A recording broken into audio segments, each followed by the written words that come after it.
Hello everyone, कैसे हैं आप सब। फाइनल टच एकेडमी में आपका स्वागत है। हमने कल आपसे वादा भी किया था कि अब हम लोग क्या है लाइव वीडियो लेके आएंगे। साथ में क्या है कि वो वीडियो में जो जो अलग अलग आपका सिलेबस होगा, जो आपको सीटेट में पढ़ना हो आपका, क्योंकि जानते हैं कि मेरा जो आपका चैनल है या एप्लीकेशन है या मेरा जो कोचिंग है वो आपका टीचर रिलेटेड कोचिंग है। इसमें क्या है आपको देखने को मिलेगा जो टीचर रिलेटेड जितना भी एग्जाम होता है उसके तैयारी के बारे में। तो सबसे पहले हम लोग क्या है कि प्रधान शिक्षक का आपको बता दें, प्रधान शिक्षक का आज से बैच चलने लगा है। आप लोग के संपर्क में जो भी होंगे, जो पढ़ा रहे होंगे किसी न किसी स्कूल में 8-10 साल से, उनके लिए क्या है प्रधान शिक्षक का वैकेंसी निकला गया था, फॉर्म भी भरा गया है और हो सकता है कि उसका एग्जाम आपका जून जुलाई के आसपास ले भी ले। तो उनका बैच स्टार्ट हो गया है, वो जाके आप यूट्यूब चैनल पे भी देख सकते हैं। और यहाँ से आपका क्या है सीटेट का आज से डेली ना डेली आपका कुछ ना कुछ क्लास होते जाएगा। तो सबसे पहले हम लोग क्या करते हैं, फोकस जो है सीटेट पेपर 1 के लिए फोकस करते हैं, क्योंकि जानते हैं कि पेपर 1 का जो आपका सब्जेक्ट होता है उसमें बहुत सारे स्टूडेंट ऐसा होता है कि एक तो सीडीपी में स्कोर तो कर लेते हैं, मतलब क्या है मान के चलिए कि 30 नंबर का आपका पेपर होता है, 30 नंबर के पेपर में वो आराम से स्कोर कर लेते हैं 20 नंबर के आसपास, 18 नंबर के आसपास। लेकिन वो स्कोर जो है मतलब क्या है कि पूरे भर पेडागोजी के लिए सफिशियंट नहीं है। इसके लिए आपको क्या है सीडीपी थोड़ा बेसिक से पढ़ना होगा, कुछ कॉन्सेप्ट को सीखना पड़ेगा और साथ में क्या क्या सिलेबस में इंपॉर्टेंट चीज़ है उसके बारे में हम लोग चर्चा करते हैं। तो सबसे पहले तो हम सिलेबस का चर्चा करते हैं। उस सिलेबस की चर्चा में आप देखिएगा कि पेपर 1 अगर सीटेट पेपर 1 का तैयारी करना चाहते हैं, सीटेट अगर पेपर 1 का तैयारी करना चाहते हैं तो इसमें सिलेबस जो सबसे बड़ा चीज़ होता है वो होता है आपका सीडीपी। अगर सीडीपी के बारे में आपको नॉलेज है तो कम से कम 30 नंबर का सीडीपी का क्वेश्चन होता है और उस 30 नंबर के सीडीपी क्वेश्चन बहुत बढ़िया तरीका से आप कर सकते हैं। दूसरा आपका जो पेपर होता है वो होता है आपका मैथ्स। मैथ्स जो होता है एकेडमिक मैथ्स होता है यहाँ पे, जो कि एक जो है 1 to 5 इस क्लास के लिए स्टूडेंट का होता है, जिसमें कि 30 नंबर आपका यहाँ भी क्वेश्चन पूछा जाता है। साथ में देखिएगा तीसरा जो मेजर सब्जेक्ट यहाँ पे होता है वो होता है आपका एवीएस, जिसको हम लोग बोलते हैं इन्वायरमेंटल स्टडीज। इससे भी आपको 30 नंबर देखने को मिलता है। ये सब बेसिक चीज़ है, आप जानते भी होंगे। लेकिन क्या है कि अभी जो इस चैनल से जुड़ रहे हैं कुछ ऐसे भी विद्यार्थी होंगे जो नए होंगे, उनके लिए ये सब जानना बहुत ज़रूरी है, क्योंकि तैयारी आप जब करते हैं तो आपको विषयवार चीज़ों के बारे में पता होना चाहिए कि कितना सब्जेक्ट, मतलब कौन से सब्जेक्ट से कितना नंबर का क्वेश्चन आता है और कौन सा सब्जेक्ट आपका ईजी है, कौन थोड़ा सा ध्यान देने योग्य है, किसके बारे में आपका कॉन्सेप्ट क्लियर होना चाहिए। तीसरा आपका सब्जेक्ट आता है भाषा का। एक भाषा का आता है लैंग्वेज का।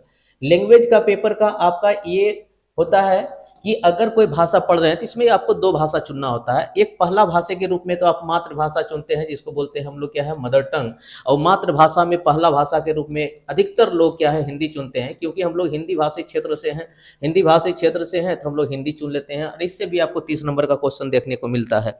अब हम लोग क्या है कि अगला जो भाषा होगा वो भाषा आपका होगा इंग्लिश। या तो आप इंग्लिश चुन सकते हैं या तो आप संस्कृत चुन सकते हैं। जो भी आप भाषा चुनेंगे उससे फिर आपका क्या है 30 नंबर का पेपर आएगा। तो ये इतना सारा चीज़ हमको देखने के बाद एक चीज़ का पता चलता है कि अगर कोई स्टूडेंट इन चीज़ का तैयारी करना चाहते हैं तो ये पोर्शन जो है, ये पोर्शन उसके लिए थोड़ा सा नया हो जाता है, क्योंकि वो डीएड डीएलएड या कोई भी चीज़ में जब तैयारी कर रहे होते हैं तो उसमें तैयारी में आप वही देखते हैं कि इस पोर्शन के बारे में थोड़ा सा क्या है ज़्यादा ध्यान देना पड़ता है, क्योंकि ये मेजर पोर्शन है। इसके बारे में आप पहले से क्या है पढ़े हुए होते हैं, लेकिन उतना वो एनसीईआरटी बुक जो आता है उसके टाइप से आप नहीं करते हैं।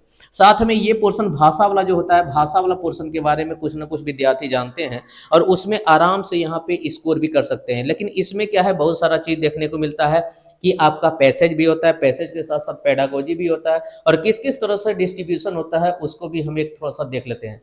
क्योंकि आप जानते हैं कि पेपर 1 पेपर 2 पेपर जो भी पेपर होता है, अब तो ये पेपर 3 पेपर 4 होने लगेगा, क्योंकि एनईपी जब से लागू होगा आप देखिएगा जो सीबीएसई सीटेट का पेपर जो ले रही है टीचर बनने के लिए वो आपका 1 to 8 क्लास का ले रही है। लेकिन अब जैसे एनईपी पूरे इंडिया में लागू हो जाएगा तो उसके बाद आपको देखने को मिलेगा कि पेपर 3 जो 9-10 के लिए होगा, पेपर 4 जो 11-12 के लिए होगा। मतलब सारे कक्षा के लिए स्कूलिंग जहाँ तक चलता है वहाँ तक सीबीएसई जो है आपको टेस्ट लेने का काम करेगी सीटेट के माध्यम से।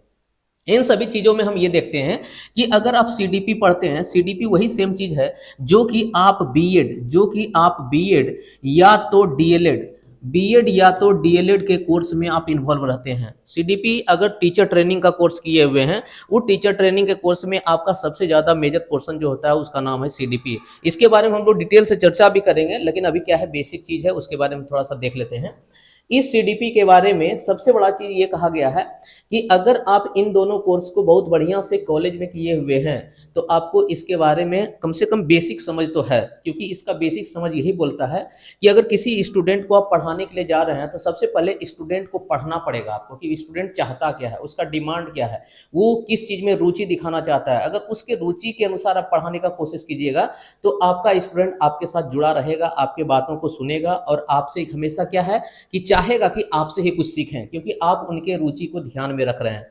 तो इसके बारे में सीडीपी के बारे में हम लोग चर्चा करेंगे, जिसमें आप जानते हैं क्या कि 30 नंबर का क्वेश्चन होता है और इस 30 नंबर का क्वेश्चन बटा होता है 15 नंबर और प्लस 15 नंबर के क्वेश्चन में। ये 15 नंबर का क्वेश्चन जो होता है कंटेंट होता है और अगले 15 नंबर का क्वेश्चन जो होता है पेडागोजी होता है। ये बेसिक चीज है, आप भी जान रहे हैं। दूसरा पेपर जो आपको हम बताएं कि मैथ्स होता है, मैथ्स में भी यही देखने को मिलता है कि 30 नंबर के क्वेश्चन में आपको क्या है 15 नंबर आपका थ्योरी होता है, 15 नंबर आपका पेडागोजी होता है। तो इसका मतलब क्या है, हर पोर्शन में आप देखते हैं, चाहे ईवीएस के पोर्शन में ही देखें, ईवीएस के पोर्शन में भी 30 नंबर का क्वेश्चन होगा जिसमें कि 15 नंबर थ्योरी होगा और प्लस 15 नंबर का पेडागोजी होगा। तो ये आप हर पोर्शन में देखने को मिलता है। अगर यहाँ पे चर्चा हम आगे भी करें, जो कि हिंदी आपका अगर मान लिए पहला भाषा है, लैंग्वेज 1 आपका हिंदी है, लैंग्वेज 1 में आपका 30 नंबर का क्वेश्चन होगा। इस 30 नंबर के क्वेश्चन में 15 नंबर थ्योरी हो जाएगा और 15 नंबर आपका पेडागोजी होगा। दोनों को सम अप करेंगे तो हमको 30 नंबर का देखने को मिलेगा। उसके बाद या तो आप संस्कृत पेपर लेते हैं, या तो आप संस्कृत ले लें, या तो आप इंग्लिश ले लें। जो भी पेपर लेते हैं उससे आपको 30 नंबर का क्वेश्चन रहता है और इस क्वेश्चन को आप यहाँ पे फिर से दो भागों में बांटते हैं, 15 नंबर और 15 नंबर, टोटल आपका हो जाता है 30 नंबर। इस तरह से हम देखें तो सीडीपी में आपका 15 नंबर आया पेडागोजी, उसी तरह से देखें तो 15 नंबर आ गया ईवीएस में पेडागोजी, 15 नंबर आपके आ गया मैथ में पेडागोजी, 15 नंबर आ गया आपका संस्कृत में पेडागोजी और 15 नंबर आ गया आपका हिंदी में पेडागोजी। टोटल को समअप कीजिएगा तो यहाँ से देखने को मिलेगा कि आपका 75 नंबर का सिर्फ पेडागोजी होता है। और ये पेडागोजी वही सॉल्व कर सकते हैं जो कि टीचर ट्रेनिंग का कोर्स, जो कि टीचर ट्रेनिंग का कोर्स बहुत बढ़िया से किए हुए हैं। कहने मतलब बीएड और डीएलएड का अगर कोर्स बहुत बढ़िया से स्कूल में किए हैं या उनको मौका मिला है करने के लिए, तो ये आराम से 75 नंबर का कोर्स वो कंप्लीट कर सकते हैं। बाकी बात 75 नंबर के कोर्स के लिए आप जो है कम से कम अभी से लेके हर एकेडमी तक पढ़ते हैं, इंटर तक पढ़ते हैं, ऑनर्स तक पढ़ते हैं, वो आपका 75 नंबर का चीज़ होता है। बाकी बात 75 नंबर का चीज़ जो है आपका टीचिंग स्किल से होता है। तो हम लोग क्या है इन विषय में सबसे पहले हम लोग देखने का काम करेंगे। अभी जो हम लोग यहाँ क्लियर करेंगे वो करेंगे आपका, क्योंकि हम जान रहे हैं कि ये सिलेबस जो बताने का जरिया था कि आपके बारे में पता होना चाहिए, साथ में क्या क्या पढ़ना है उसके बारे में पता होना चाहिए। और अभी हम लोग जो स्टार्ट करेंगे उसका नाम होगा आपका मैथमेटिक्स, मैथ्स होगा, जो कि पेपर 1 के लिए होगा। और पेपर 1 के मैथ्स के बारे में हम लोग पहले जानना चाहते हैं कि पेपर 1 के मैथ्स में क्या क्या सिलेबस होगा। उस सिलेबस के बारे में चर्चा करने के बाद आपका चैप्टर यहीं से स्टार्ट हो जाएगा। तो हम लोग देख लेते हैं कि उसका सिलेबस क्या है। तो पेपर 1 में देखिएगा, पेपर 1 के मैथ में आप सिलेबस देखना चाहिएगा तो सिलेबस में आपको इस तरह का चीज़ देखने को मिलेगा। देखिए पेपर 1 के सिलेबस में देखिए सीटेट आपका पेपर 1 जो हो रहा है, सीटेट पेपर 1 में आप ये देखिए कि यहाँ पे आपको जब सिलेबस का बारी होता है, सिलेबस में आपको मिनिमम कितना चीज देखने को मिलता है वो देखिए। सबसे पहले आपको इस नंबर सिस्टम के बारे में पता होना चाहिए और नंबर सिस्टम से नहीं कुछ भी। अगर 15 नंबर का कंटेंट की बात करें, कंटेंट मतलब क्या, आपको क्या है मैथ के बारे में कितना जानकारी है। और अगला जो 15 नंबर होगा वो तो आपका पेडागोजी है, जो पेडागोजी बीएड डीएलएड में करते हैं। लेकिन अभी आपके पास नंबर सिस्टम के बारे में कितना जानकारी है, एक नंबर को आप कैसे नंबरों के साथ छेड़छाड़ करते हैं, कौन नंबर जो है किसके साथ भाग लग सकता है, कौन नंबर किसके साथ भाग लगने पे कितना शेषफल बचता है, किन नंबर में क्या जोड़ा जाएगा, पूर्ण वर्ग हो जाए, वर्गमूल बन जाए, ये पूरा चीज यहाँ पे देखने को मिलेगा। साथ में यहाँ पे अगला चैप्टर देखेंगे जिसका नाम है एलसीएम एचसीएफ। मतलब एलसीएम एचसीएफ भी अपने आप में होता है। इसका अगर एग्जाम्पल हम देखना चाहें तो क्या है कि घड़ी की तीनों सुई है, तीनों सुई का रफ्तार अलग अलग होता है, लेकिन कभी न कभी एक टाइम ऐसा होता है कि तीनों सुई एक जगह पे आके मिल जाती है। तो वही समय कितने समय के बाद कोई एक जगह पे आके मिलेगी, ये सारा चीज आपको एलसीएम एचसीएफ में देखने को मिलेगा। एक होता है सबसे कम और एक होता है सबसे ज्यादा, उसके बारे में बात करेंगे। साथ में आपका भिन्न है। भिन्न कहने का मतलब क्या है, किसी भी चीज को जब छोटे छोटे टुकड़ों में बांटते हैं, मतलब क्या है कि बांटने वाला कम हो या ज्यादा हो कुछ भी हो, लेकिन अगर बांट रहे हैं तो भिन्न का मतलब है। जैसे अगर मान लीजिए कि 3 सेब है और 3 सेब को अगर 5 आदमी बांट रहे हैं तो हम यहाँ पे क्या बोलेंगे 3/5, मतलब प्रत्येक आदमी को एक क्या है कि 3/5 भाग सेब मिलेगा।